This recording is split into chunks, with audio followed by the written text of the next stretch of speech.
La nuit s'installe inexorablement. L'univers qui nous est familier est plongé dans le noir.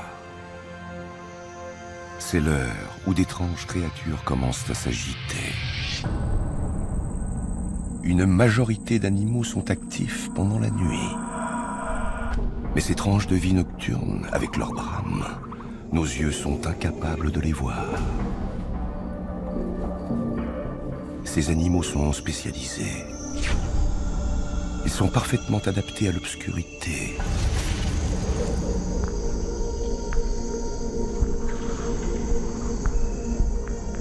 Mais nous connaissons très peu de choses sur leur univers. Une équipe de scientifiques et de cinéastes animaliers armés de caméras sophistiquées a lancé une expédition dans des régions inaccessibles d'Amérique latine. Pour découvrir les secrets des animaux qui hantent la nuit. Regardez. C'est un voyage dans l'inconnu. La morsure de ce serpent est mortelle. Bon sang, mais qu'est-ce que c'est? Je n'aurais jamais dû rester seul ici.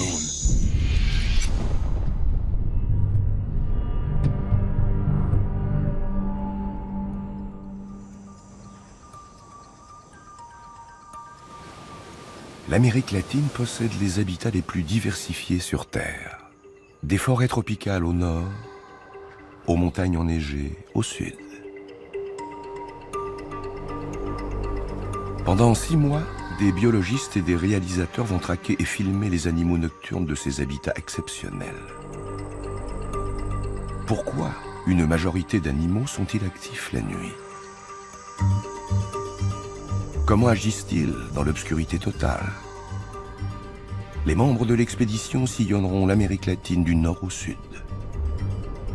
Leur voyage commence ici, en Amérique centrale. L'équipe est sous la responsabilité de George McGavin.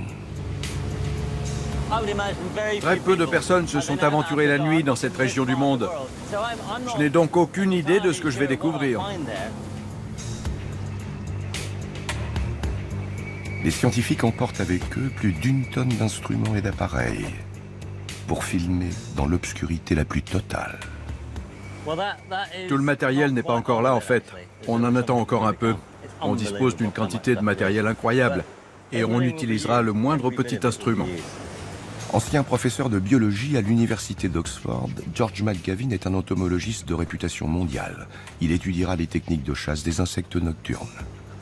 Les insectes qui m'intéressent avant tout sont des prédateurs actifs la nuit. Ils ont recours à une vaste gamme de techniques stupéfiantes pour capturer des proies.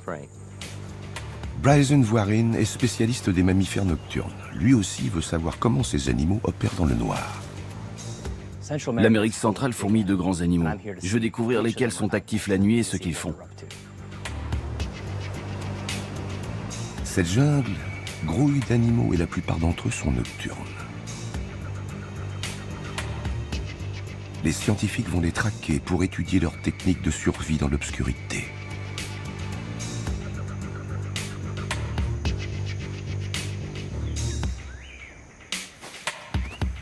Hamac ou tente, Bryson? Je vais prendre un hamac. Je préfère dormir en hauteur. Je n'arrive pas à dormir dans un hamac. Ah ouais? Ah oui.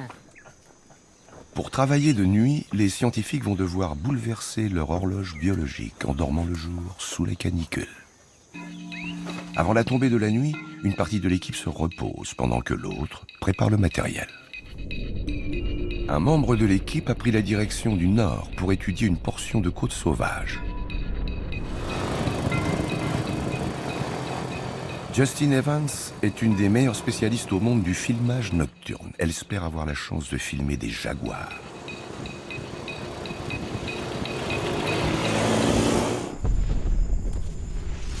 Un jaguar en vadrouille a été filmé par des caméras automatiques installées près de la plage. Les gardiens du parc national ont relevé ses empreintes dans le sable. Ces félins farouches sont actifs la nuit. Leur sens très développé leur donne alors un net avantage sur leur proie.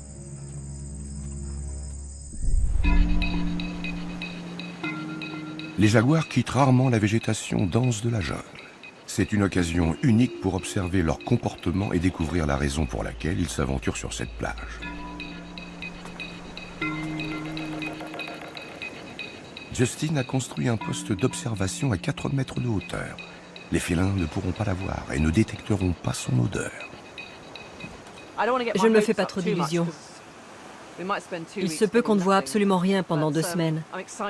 Mais je suis excitée à l'idée de voir un jaguar devant moi. Ce serait sensationnel. Justin est condamné à patienter.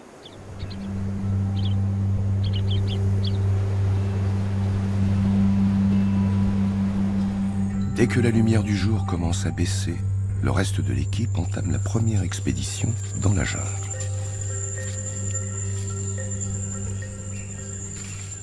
Il y a quelque chose là-haut. C'est un attelle, un singe araignée, juste au-dessus de nous. Il profite de la dernière demi-heure de soleil pour cueillir des fruits avant d'aller s'installer pour la nuit.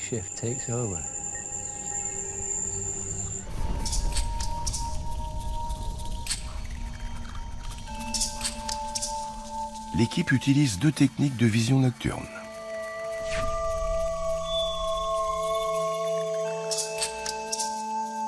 Les caméras thermiques détectent la chaleur, ce qui permet de repérer les animaux à sang chaud dans l'obscurité.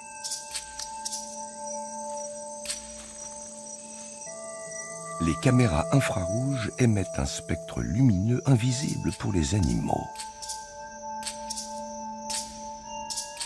Les scientifiques peuvent ainsi les filmer sans troubler leur comportement naturel et découvrir la façon dont ils survivent dans le noir absolu, dans lequel un être humain serait totalement perdu.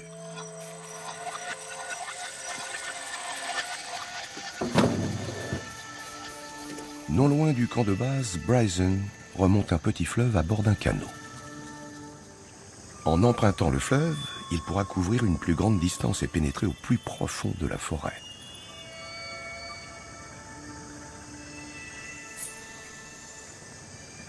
Alors qu'il balaie les rives avec une caméra thermique portative, il repère soudain une silhouette massive.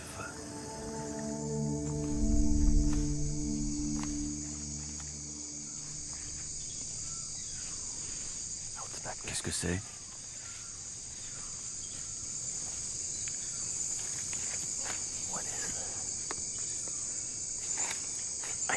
Je vois sa gueule.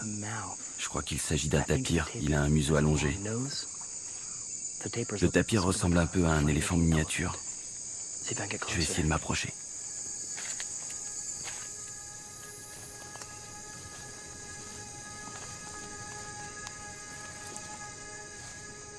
Les tapirs sont les plus gros animaux de la jungle d'Amérique latine. Ils ne sont pas exclusivement nocturnes, mais ils préfèrent se nourrir quand la température est plus fraîche. Les tapirs sont très bien équipés pour brouter la nuit. Ils ne voient pas très bien, mais ils ont une excellente ouïe. Leurs grandes oreilles sont très mobiles. Ils entendent vraiment très bien. Leurs oreilles pivotent en permanence pour repérer l'approche d'un prédateur. L'odorat des tapirs est si développé qu'ils sont capables de différencier une centaine de plantes sans les voir. Les tapirs consomment une grande variété de plantes, parce que la plupart des espèces végétales de la forêt tropicale sont toxiques. Ils mangent un peu de chaque plante pour limiter la quantité des différentes toxines et faciliter la digestion. Du fait de leur grande taille, les tapirs ont peu de prédateurs. Mais les hommes les chassent pour leur viande et pour leur cuir. Ce sont des animaux très méfiants. Il ne doit pas y avoir de braconnage ici, parce que ce tapir ne se méfie pas du tout de moi.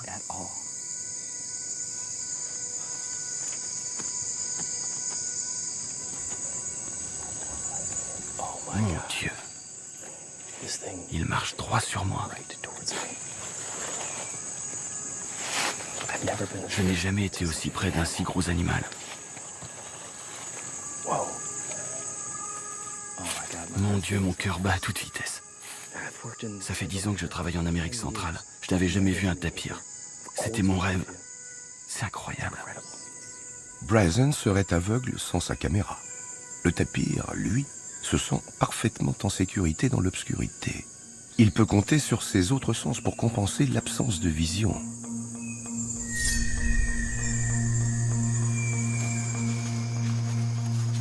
Non loin du camp de base, George traque de petits prédateurs spécialistes de la chasse nocturne. Comme des araignées.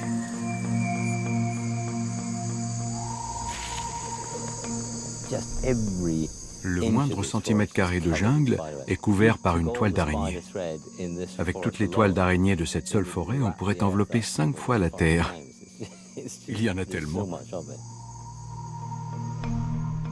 En tissant une toile, une araignée s'expose toutefois à des prédateurs nocturnes plus grands qu'elle. Certaines ont donc appris à bien se cacher pour capturer des proies.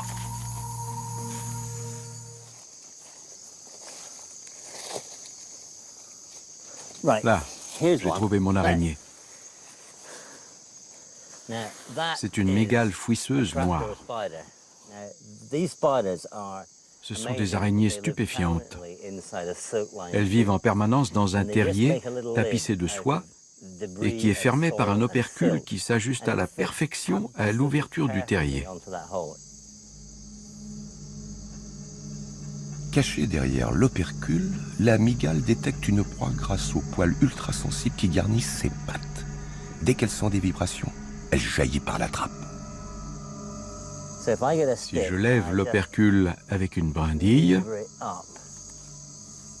on la voit. Vous la voyez? Elle attend qu'une proie passe devant son terrier. La seule chose à faire, c'est de s'installer et de patienter. Ces araignées restent dans leur terrier jour et nuit. Elles sortent uniquement la nuit durant une fraction de seconde, le temps de saisir une proie. Voilà un eucante qui s'approche, une sorte de grillon. Il est tout petit. Il est juste au bas de la trappe.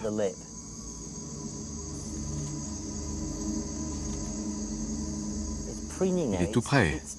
Il est à quelques millimètres seulement de la trappe. Il s'est arrêté. Il lisse ses antennes avec ses pattes.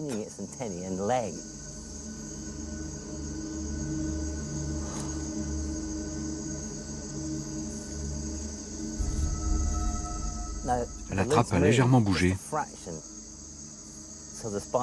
La mygale a détecté l'eucante.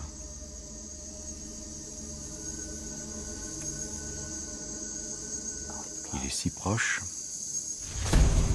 Oui, elle l'a eu. Vous avez vu ça? C'était fulgurant. C'est une des nombreuses stratégies ingénieuses mises au point par les araignées. George s'enfonce dans la forêt en quête d'autres découvertes. Sur la côte, Justin n'a toujours pas vu de jaguar. Toutefois, ses caméras filment un autre animal profitant de la nuit pour s'aventurer sur la plage.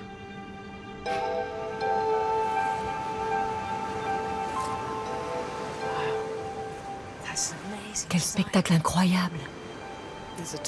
Une tortue vient de sortir de l'eau.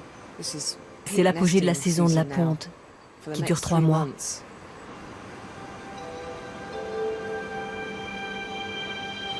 Les tortues vertes choisissent les nuits les plus sombres pour revenir sur les plages où elles sont nées.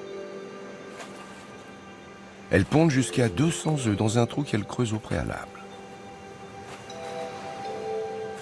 La nuit, la cage des œufs n'est pas repérée par les prédateurs diurnes, comme l'urubu noir, une espèce de vautour.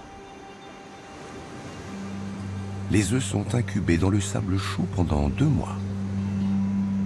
Des œufs pondus 2 mois auparavant sont en train d'éclore. Ces tortues viennent de sortir de l'œuf. Les petites taches blanches se dépêchent d'atteindre la mer. Le jour va bientôt poindre. Les urubus quittent leur perchoir et se positionnent sur la plage. Les tortues éclosent de nuit pour éviter les prédateurs diurnes. Ces bébés ont de bonnes chances de toucher l'eau sains et saufs. Les eurubus se sont déployés sur la plage. Et les bébés tortues passent devant eux sans qu'ils les voient.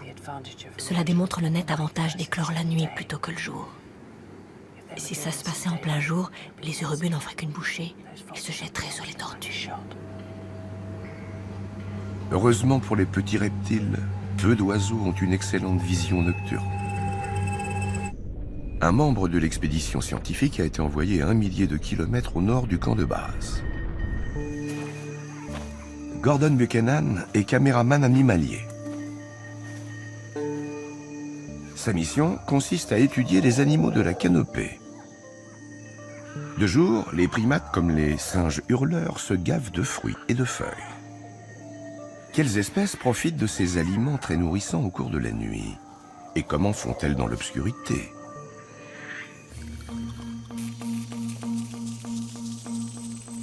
Première mission de Gordon, trouver des arbres fruitiers.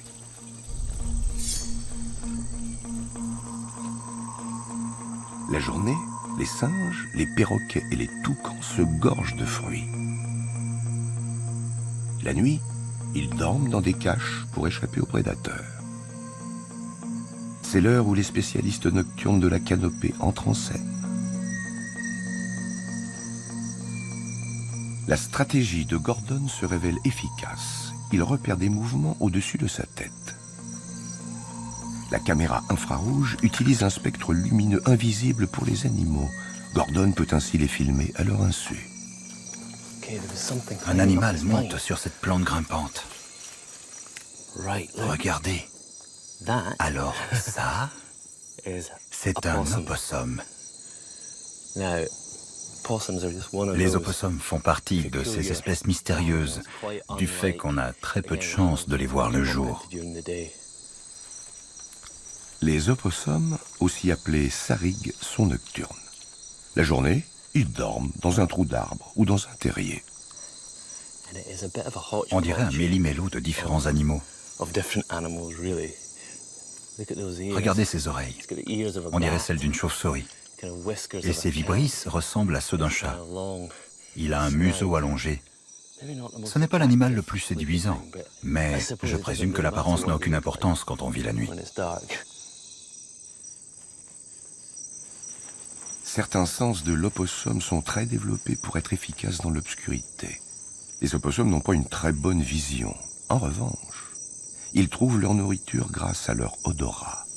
Et leurs longues vibrisses facilitent les déplacements dans les branches en signalant les obstacles. Leur ouïe est toujours en alerte pour détecter les prédateurs. Quand ils s'aventurent sur le sol en quête d'insectes, ils sont le plus vulnérables.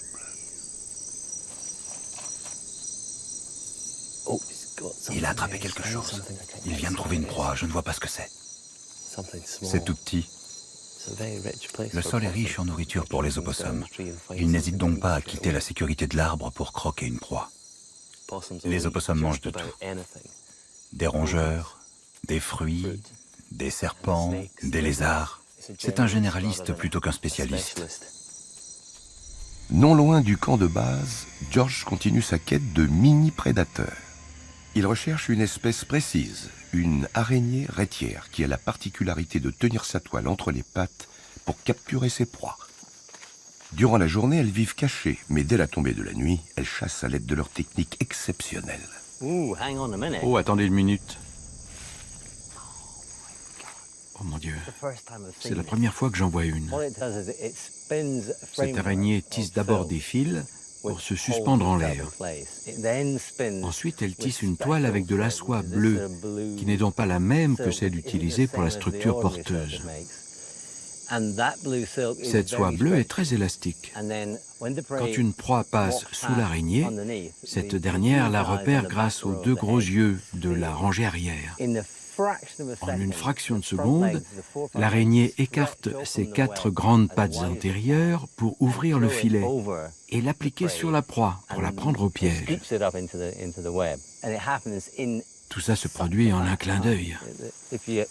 Vous n'y verriez que du feu si ça se passait devant vos yeux. Ce qui serait génial, ce serait de filmer ça au ralenti. Ce serait époustouflant. L'araignée rétière a 8 yeux, comme toutes les araignées. Mais les 2 yeux situés derrière les 6 autres sont énormes. Selon les biologistes, ces yeux sont très efficaces pour repérer une proie dans le noir. Pour étudier cette technique de chasse fantastique, George sollicite l'aide de Sophie Darlington, spécialisée dans le filmage des animaux. Où dois-je filmer? Je ne voudrais pas... Je vois ces enchevêtrements qui descendent ici. Elle capturera une proie qui passera juste en dessous d'elle. Sophie installe une caméra ultra rapide, grâce à laquelle on pourra visionner les images 40 fois moins vite. Cette technique de chasse a rarement été filmée dans la nature. Une fois la caméra en place, George et Sophie sont condamnés à attendre. J'ai toujours rêvé de découvrir ça. Le fait de le voir en direct dans la jungle, c'est quelque chose d'inouï.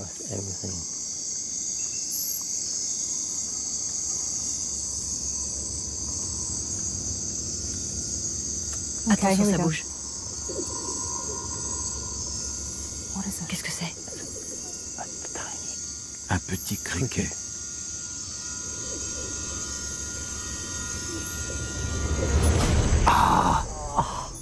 C'est fantastique. Sophie, tu es géniale. Bien joué. Je ne peux rien dire. Je peux d'abord vérifier. Regarde-toi. Seules les images au ralenti révéleront si Sophie n'a pas raté l'action principale. Tu es prêt? Oui. L'antenne du criquet heurte ce fil. L'araignée oriente le filet et le déploie.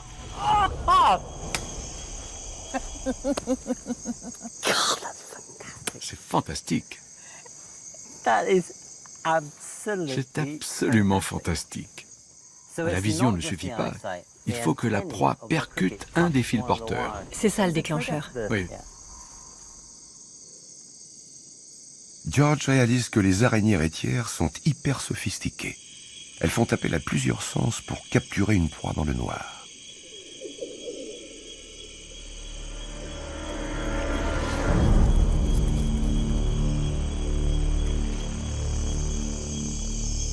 Je n'avais jamais vu ça de mes propres yeux. C'était génial. C'est la première fois. Cette espèce est superbe.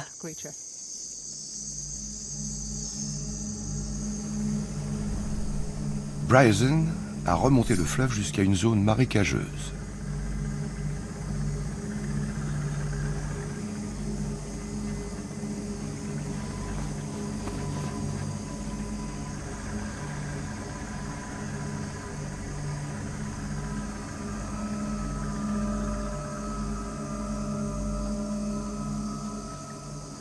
Il y a quelque chose qui nage autour du canot. C'est juste là.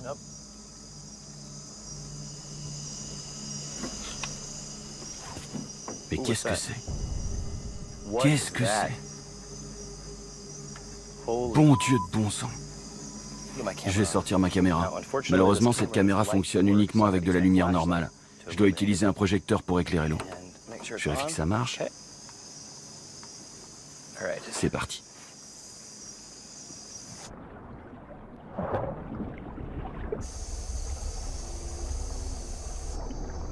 Le voilà, le voilà. Waouh, il est immense. C'est un requin taureau. Regardez. Les requins taureaux se sont adaptés pour s'aventurer dans l'eau douce. Ils peuvent ainsi venir chasser dans la forêt où les proies sont plus abondantes. Prêt? Il arrive. Ça alors, vous avez vu ça? C'est comme ça que les requins taureaux chassent. Ils s'approchent de leur proie et la percutent avant de la tuer, quelle qu'elle soit. Ils font ça pour l'identifier. Les requins taureaux peuvent chasser 24 heures à la suite. Grâce à leur sens bien développé, ils sont capables de localiser des proies dans des eaux troubles et donc dans l'obscurité. Son odorat est extrêmement développé. Un requin repère 1 millilitre de sang dilué dans 1000 litres d'eau. Les requins détectent aussi les charges électriques. Si un poisson nage à proximité, ils perçoivent son champ électrique. Ils ont également une ligne latérale sur les flancs. Elle se compose de cellules ultrasensibles, capables de détecter la moindre vibration à proximité. Ils sentent quand un poisson nage à quelques mètres de distance. Quand un gros camion passe devant vous, vous sentez un souffle. Voilà ce que les requins essaient de faire ressentir quand ils sont en chasse. Ces requins taureaux se nourrissent de poissons, de bébés crocodiles et de tortues d'eau douce. Ils s'attaquent aussi aux tapirs qui viennent s'abreuver.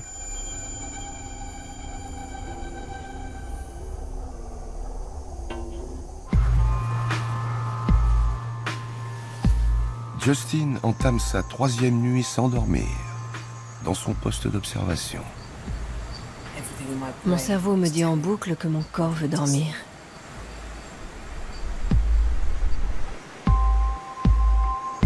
Pour filmer des jaguars dans la nuit, Justin doit rester éveillé. Ça vaut vraiment la peine. Ça vaut vraiment la peine. Voilà ce que je me répète. Ça va finir par payer. La grande silhouette d'un jaguar va apparaître à l'écran. Et là, je serai bien éveillée. Vous pouvez me croire.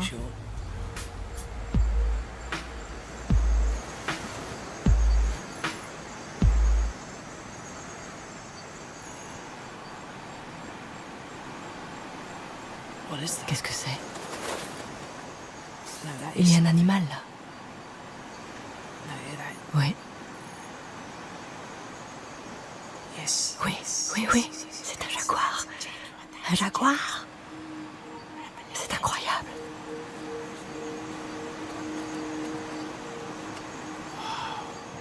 Il sort de la forêt. Oui. Il rôde sur la plage. Il est rarissime de voir un jaguar en dehors de la forêt. C'est une occasion unique pour observer son comportement durant la nuit.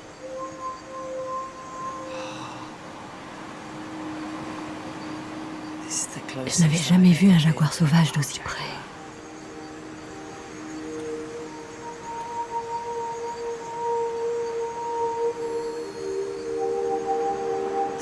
Il y a une tortue juste devant lui.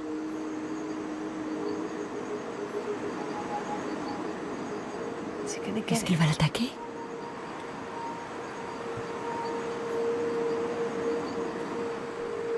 Il est passé devant en l'ignorant. Les tortues marines sont faciles à tuer sur la plage. Mais ce jaguar, un grand mâle, n'est pas en mode de chasse.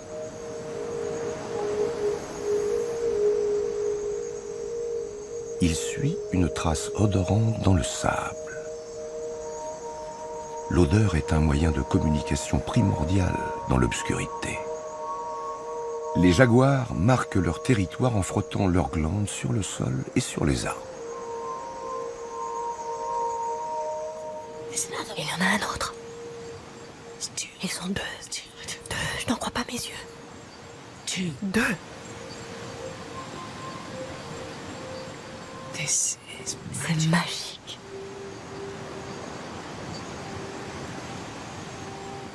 Je n'aurais jamais imaginé vivre ça.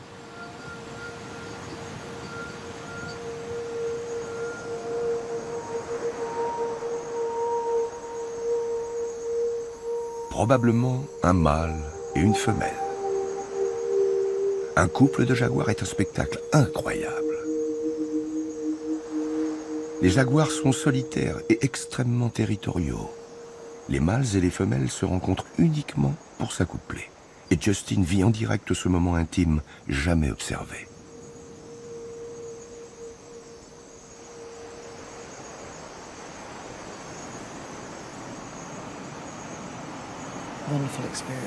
C'est une fabuleuse expérience. On découvre enfin le comportement nocturne grâce à une technologie dont on ne disposait pas auparavant.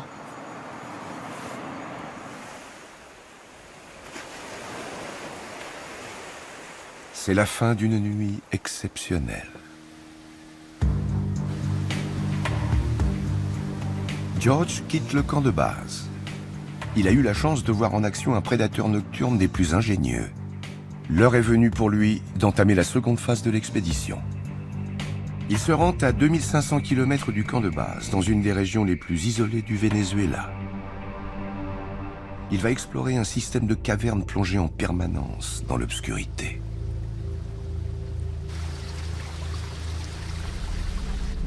George veut découvrir les espèces qui ont évolué ici, dans l'isolement total et sans la moindre lumière. La grotte n'a plus été explorée depuis des décennies car son entrée se trouve à des centaines de mètres de hauteur, le long d'une falaise. George sera le premier biologiste qui étudiera sa faune. Au cœur de ces immenses parpaings rocheux, il y a des systèmes de grottes et de cavernes creusées par les eaux de pluie pendant des millénaires. Et dans ces cavernes, il y a des espèces animales qui n'ont jamais vu la lumière. Je suis impatient de les découvrir.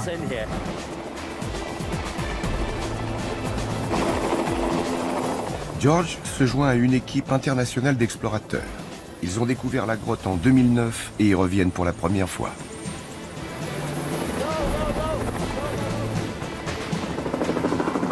Voilà, on est livré à nous-mêmes. C'est un des endroits les plus impressionnants où je suis allé. L'exploration est programmée pour le lendemain. Les membres de l'équipe s'enfonceront à 5 km à l'intérieur des grottes où la lumière n'est pas entrée depuis des millions d'années.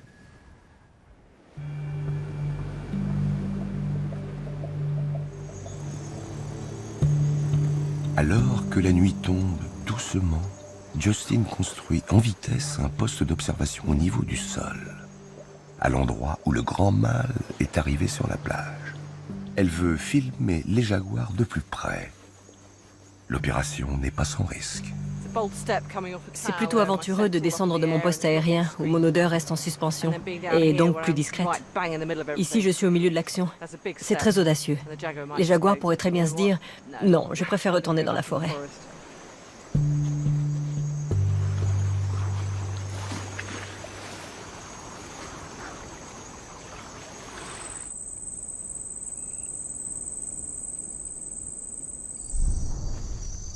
Dans les ruines mayas, un bruit étrange capte l'attention de Gordon.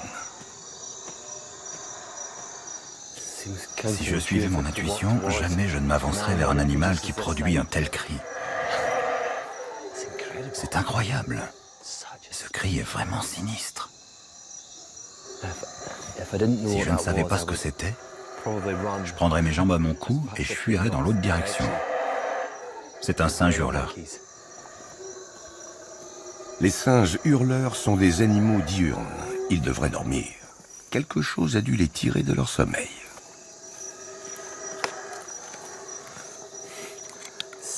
Quel cri terrifiant. Ça tourne, je te tiens. Le cri des singes hurleurs est un des plus puissants du règne animal. Ce serait sympa si ce singe se mettait à hurler. C'est vraiment typique. Ça crie de partout, et le seul singe hurleur que je vois n'émet aucun cri. Les singes hurleurs ne se déplacent pas dans les arbres durant la nuit. Leur vision nocturne est aussi médiocre que la nôtre. Ils utilisent leur hurlement pour effrayer des animaux nocturnes qui pénètrent dans leur territoire pour se nourrir. Il y a donc une autre créature dans les parages.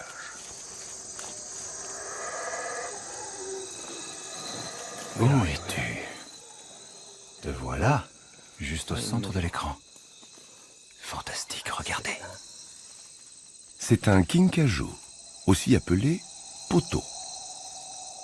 Le kinkajou est un mammifère arboricole qui vit la nuit. Je dirais même que le kinkajou déteste la lumière. Il se réfugie dans un trou d'arbre des plus obscurs pour passer la journée. Le kinkajou n'a aucune raison de s'aventurer dehors en plein jour. Il trouve tout ce dont il a besoin la nuit. Les kinkajous rencontrent moins de concurrence pour la nourriture en chassant dans l'obscurité. Leur biologie est entièrement axée sur un mode de vie nocturne dans les arbres. Leurs grands yeux favorisent la vision dans le noir. Mais ils se fient surtout à leur odorat, dont ils se servent pour se diriger dans l'obscurité la plus noire. Il possède des glandes sur le visage et sur le ventre qu'il frotte sur les branches pour laisser une trace de leur passage dans les arbres. Grâce à ces traces odorantes, les kinkajous ne se perdent jamais dans le noir. Vous savez ce qu'il fait? On dirait qu'il lèche l'humidité sur les feuilles. Cet animal n'a jamais besoin de descendre des arbres. Pour un kinkajou, le sol est synonyme de danger.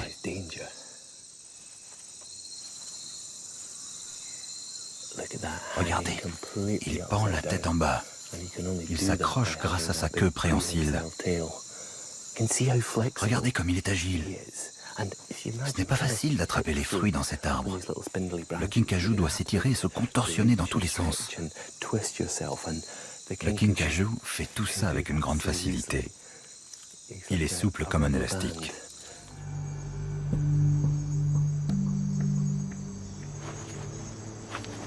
Justin passe sa première nuit dans son nouveau poste d'observation situé au niveau du sol.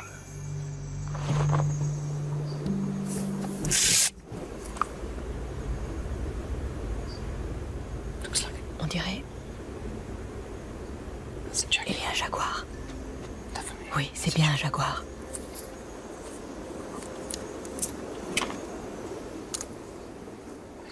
Il se promène à la lisière de la forêt. C'est le grand mâle. Il dépose des marques odorantes. C'est bien ça, il marque son territoire.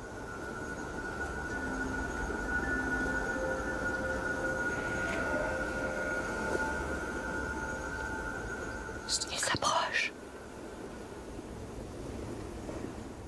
S'il continue tout droit, il passera devant ma cache. J'espère qu'il bifurquera vers la plage.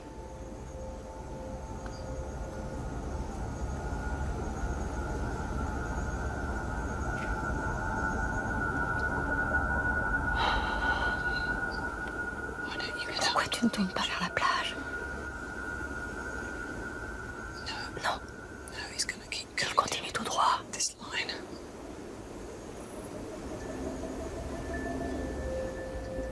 Il s'approche un peu trop. Oh, c'est pas vrai. Il se dirige droit vers moi.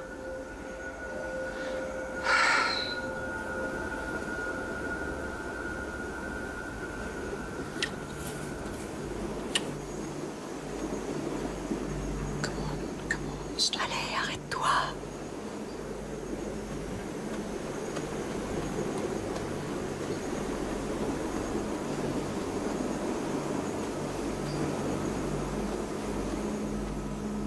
Non. Il marche droit sur moi.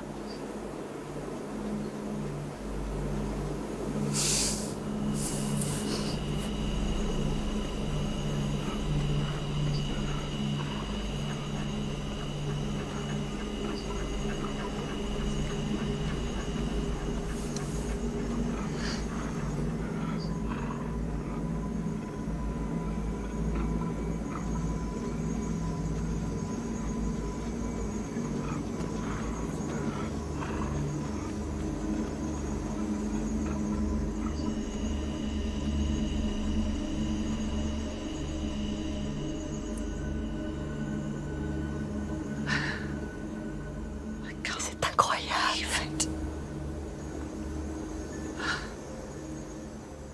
Il a disparu. Il est passé juste devant. J'ai cru qu'il allait s'arrêter devant ma cage. Son image est devenue floue parce que il était trop près. Je l'ai juste aperçu après qu'il est passé.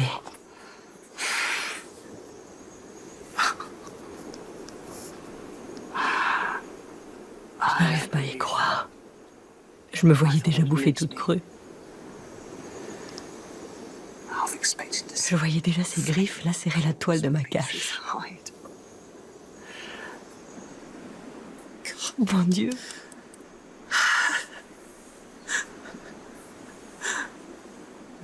Je vais faire une crise d'hystérie.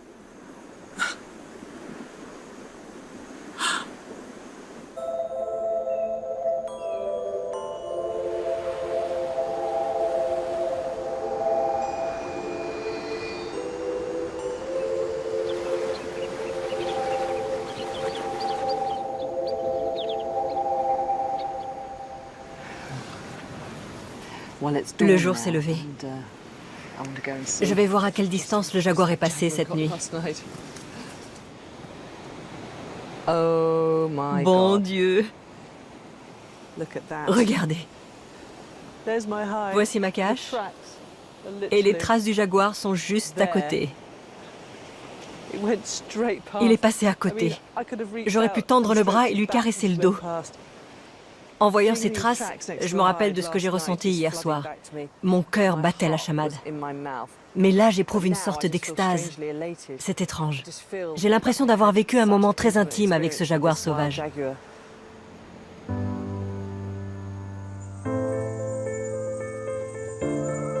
Les membres de l'expédition se sont aventurés dans l'obscurité nocturne pour lever le voile sur la vie d'animaux hautement spécialisés.